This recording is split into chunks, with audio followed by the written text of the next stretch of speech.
আসন্ন বিধানসভা নির্বাচনে জুলাইবাড়ি বিধানসভা কেন্দ্রে বিজেপি ও সিপিআইএম দলের মনোনীত প্রার্থীকে হারানোর লক্ষ্যে রবিবার থেকে ময়দানে নামল তৃণমূল কংগ্রেস। জুলাইবাড়ি বিধানসভা কেন্দ্রে তৃণমূল কংগ্রেস প্রার্থী কঞ্জুরি মককে বিপুল ভোটে জয়ী করার লক্ষ্যে তৃণমূল কংগ্রেসের উদ্যোগে জুলাইবাড়ি বাজার সংলগ্ন এলাকায় তৃণমূল কংগ্রেসের নতুন ভবনের উদ্বোধন করা হয় এই দিন। তৃণমূল কংগ্রেসের নতুন ভবনের উদ্বোধনের পর অনুষ্ঠিত হয় আলোচনা সভা। উপস্থিত ছিলেন জুলাইবাড়ি বিধানসভা কেন্দ্রের তৃণমূল কংগ্রেসের প্রার্থী কঞ্জুরি মক, সভাপতি মৃণাল কান্তি ত্রিপুরা, প্রদেশ তৃণমূল কংগ্রেসের এক্সিকিউটিভ মেম্বার নিতাই চরণ দেবনাথ, রাখাল চন্দ্র দেবনাথ, পিলাক যুব তৃণমূল কংগ্রেসের সভাপতি রোশন আলী, জুলাইবাড়ি ব্লক তৃণমূল কংগ্রেসের সভাপতি প্রিয়লাল বৈদ্য সহ অন্যান্যরা।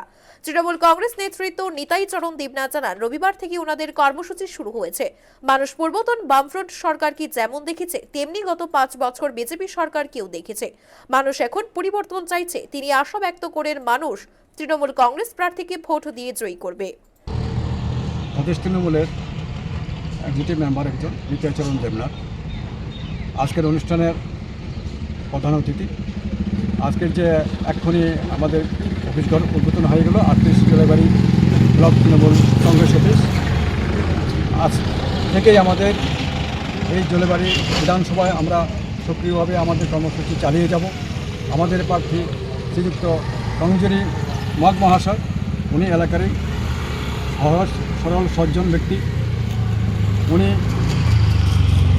এই যে পাহাড়ি এবং বাঙালির মধ্যে যে একটা মেলবন্ধন আছে, উনি আমাদের প্রতীক।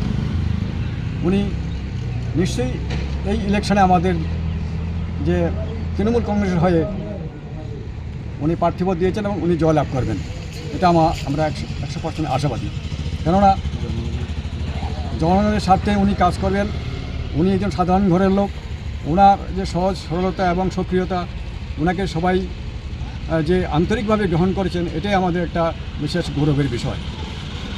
এখানে আমরা দেখেছি যে বিগত দিনে জুলাইবাড়িতে যে 5 বছরে যে বিজেপি শাসনের অভিজ্ঞতা এবং এর আগের বামপন্থী সরকারের যে দমন পীড়নমূলক অভিজ্ঞতা, এগুলি আমাদের আছে এবং মানুষ চাইছে একটা পরিবর্তন।